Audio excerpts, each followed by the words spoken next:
Hey guys, how's it going? Thanks for checking out this video. I just finished up my third playthrough of Night in the Woods and again realized how amazing of a game it is.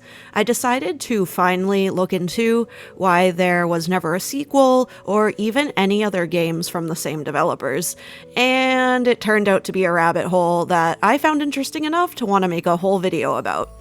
The idea of this video is to explore the issues that plagued this dev team behind the scenes and eventually led to them being unable to put out any more content. I want to talk a bit about what Night in the Woods is, but even more about what happened within the team behind it. Also want to touch on games I've played that help fill the gap that this game left behind. We may never get a game from the same devs, but there are lots of other games who draw inspiration from what this team created.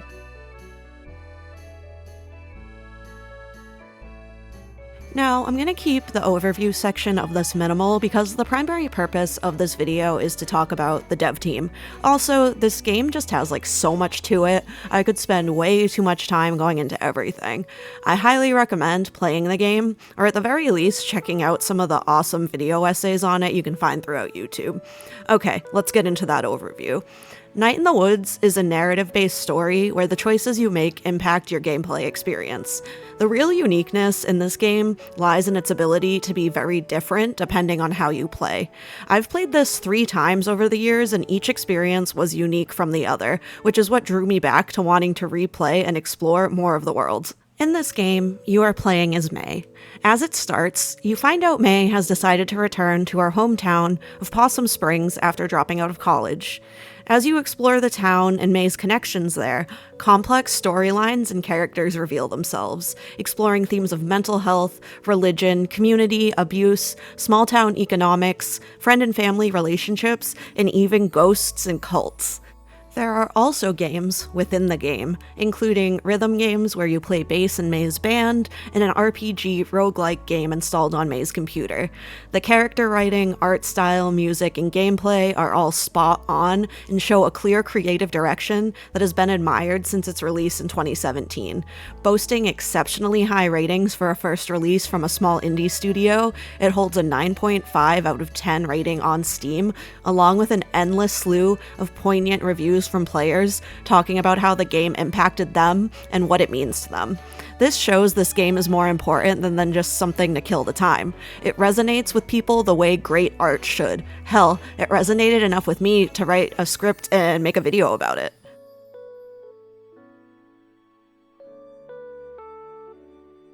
What makes this game even more impressive is its small development team. Developed by a studio called Infinite Fall, which was really just a group of friends who shared a vision, coming together and putting out a Kickstarter to make Night in the Woods. Thankfully, early fans fell in love with their vision and fully funded the Kickstarter so they could focus on the development of this game. Now that we know a bit about the game, let's delve deeper into this dev team I keep bringing up. The 3 main contributors to the development of this game are Alec Holowka, Scott Benson, and Bethany Hockenberry. All are collectively responsible for the development and writing, but each contributed heavily in certain areas. Alec was responsible for the music, having composed the full soundtrack for the game. Scott was the main creative force behind the art design, designing the characters, scenery, and many unique spaces within Possum Springs. Bethany, along with help from Scott, was responsible for writing the story and the characters. The 3 of these creatives coming together truly created a unique experience with a very clear creative direction, something that is hard to find when it comes to game development. So what went so wrong that they never made anything else? The issues began with Alec. In August 2019, one of Alec's former partners, another indie dev named Zoe Quinn, released a statement on Twitter detailing extensive mental, physical, and sexual abuse she went through at the hands of Alec. Within the same week of this being released, Scott Benson put out a statement announcing Infinite Fall will be cutting ties with Alec. This was followed by a slew of other personal and professional connections separating themselves from Alec.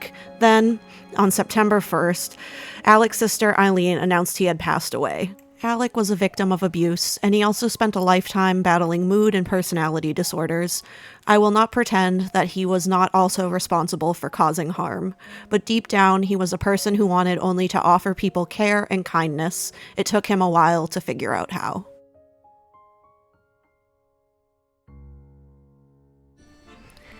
In the wake of this situation, Scott and Bethany intended to carry on within a worker collaborative called the Glory Society, and even released a trailer for a new game called Revenant Hill in May 2023, a new adventure featuring the same art style and character designs that make Night in the Woods so unique, where you play as a cat in the year 1919. The trailer features witches, farmers, and a new setting to explore. There was finally hope that after 6 years we would finally get a Night in the Woods follow-up, but that hope was short-lived, as by November of 2023, it was announced the game was fully cancelled. The Glory Society put out a statement. Reading, making anything complex poses challenges along the way. Games take a while to make and usually require a good team working together. We've been lucky to have one such good team.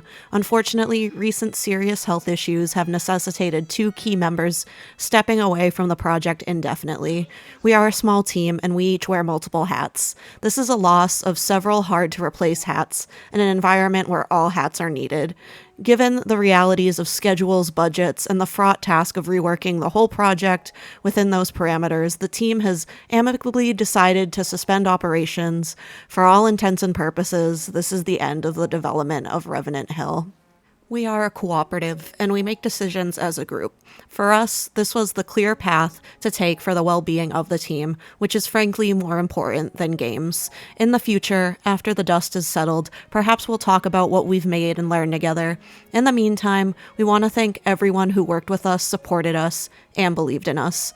Sometimes things happen beyond your control that change the available options, and you just have to roll with it together. Glory was a project in and of itself, and it's one we're proud to have been a part of. Thank you for caring about what we did. Take care of each other and support the workers doing the labor of making the games you love. We'll see you around.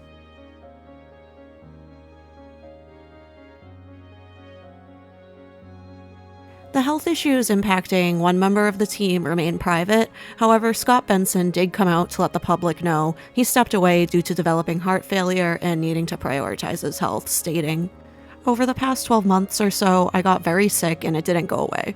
Eventually, I was diagnosed with severe heart failure, most likely from a virus. It will continue to greatly limit me for the foreseeable future, and as such, I've had to stop working in the manner I once did."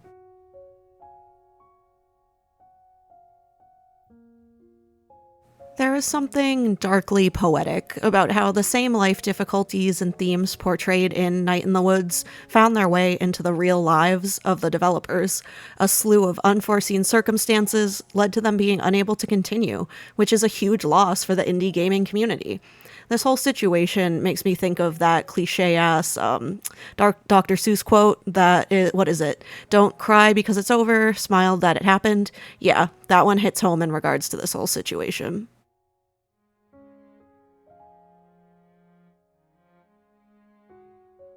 Now, I want to make a point of not leaving this off on a negative note.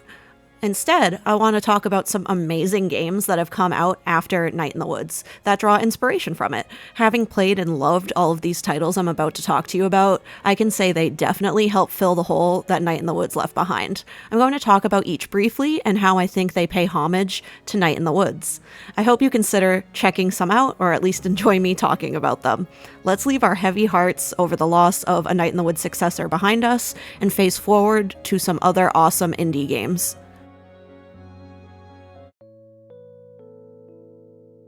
Now, when it comes to art style and gameplay, the similarities between Fall of Porcupine and Night in the Woods cannot be denied.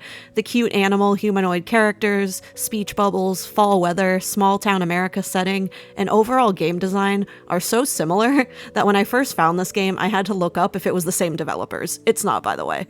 While this game is not as long or intricate as Night in the Woods, it still features narrative-based gameplay where your choices impact the story. In it, you play as a young pigeon doctor named Finley. Having been placed to work at a hospital in a small town with little funding, you follow Finley as he tries to find his place, learn, and help his patients the best he can, all while making friends and learning about the town of Porcupine. This game is definitely a statement on the American healthcare system, as it makes you face the ethics of the choices a doctor has to make within a struggling system.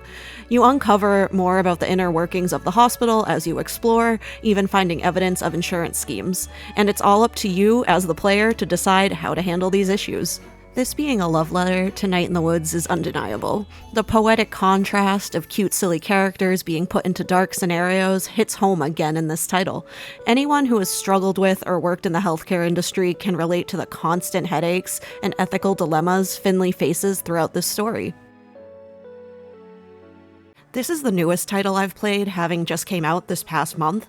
This was made by the same dev team that makes the Coffee Talk series, so I knew it was going to be a good one. That being said, I played through this so fast. The story is highly engaging, and the comic book hand-drawn art style is adorable.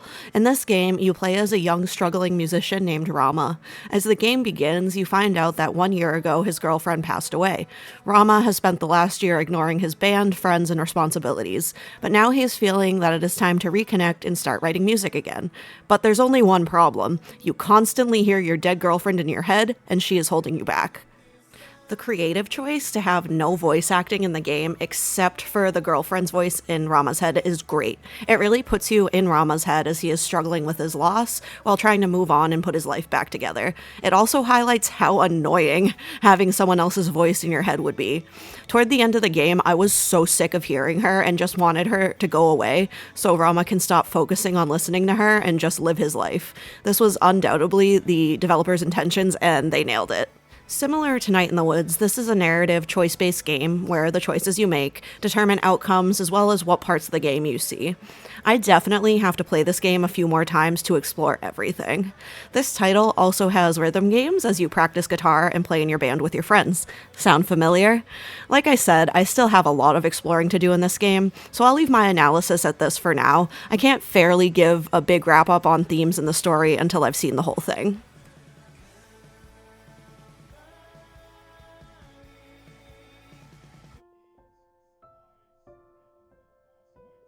Until Then was my absolute favorite indie game that came out last year. Similar to Night in the Woods, this game appears unassuming, but the depth and amount of content to explore is crazy.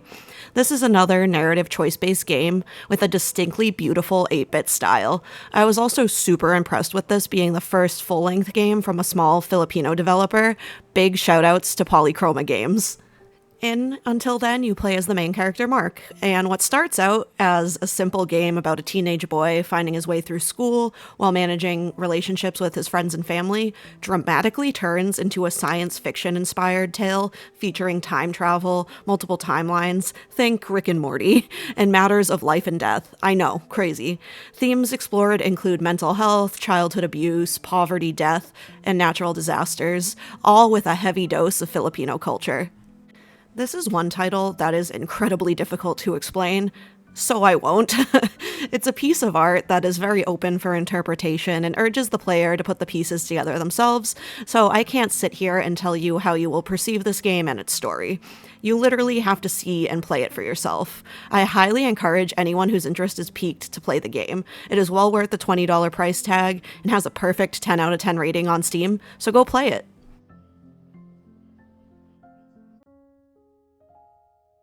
In conclusion, I am sad. Sad for the issues that plagued the team behind Night in the Woods, that put an end to their lovingly created universe. But also, there's a message of hope and thankfulness for their contributions to the narrative, choice-based indie game space.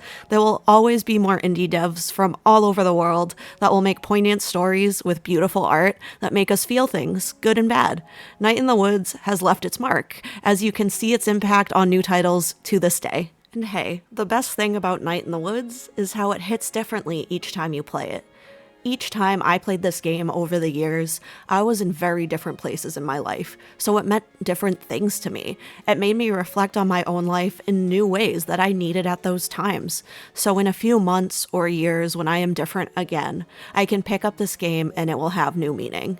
And this way, this game lives on, regardless of what happened to those who developed it, and that is truly powerful.